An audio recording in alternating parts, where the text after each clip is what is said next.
Sister Norris Kaiser has been dreading this moment for years. The place that she calls her spiritual home, the 129-year-old St. Anthony's Convent, stands charred and abandoned. I came out onto the porch, and that's when I saw flames shooting from the top of the Mother House building. I grabbed my phone, I started taking pictures and texting them. It was like a stab in the heart when I heard that the building was on fire. Not surprising, given the vandalism over the last couple of years. The convent closed its doors over a decade ago, and when a private buyer promised to renovate it, complications arose, and instead of new apartments, the building attracted vandalists, vagrants, and squatters. It was arson of some form, whether it was deliberate or accidental. It happened.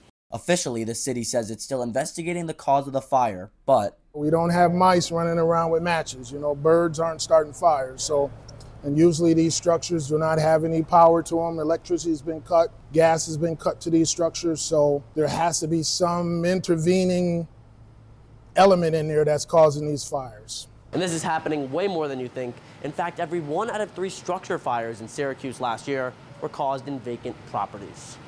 We probably responded in excess of 90 fires last year, 2024. Our records indicate that 24 of those occurred in vacant structures. squatters resort to starting fires, attempting to cook or tamper with wiring. And even though most of these incidents are accidents, many people inside of the homes don't call authorities, creating a more dangerous environment for firefighters. It's a preventable situation. Resources that we deploy to a vacant structure fire, those same resources could be going to someone that has a medical emergency, could be going to someone in a car accident, could be going to another structure fire. So we're tied up on one side of town for something that could have been preventable.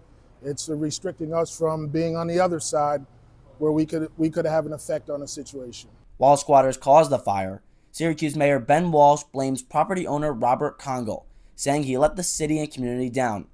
As long as the owner pays their taxes, which in this case Robert Congle did, the city cannot take over the property despite repeated code violations. And that is just the core of Syracuse's vacant property fire problems. Absentee landlords and citations that don't force owners to fix issues at hand. In Syracuse, I'm Charlie Goldberg for NCC News.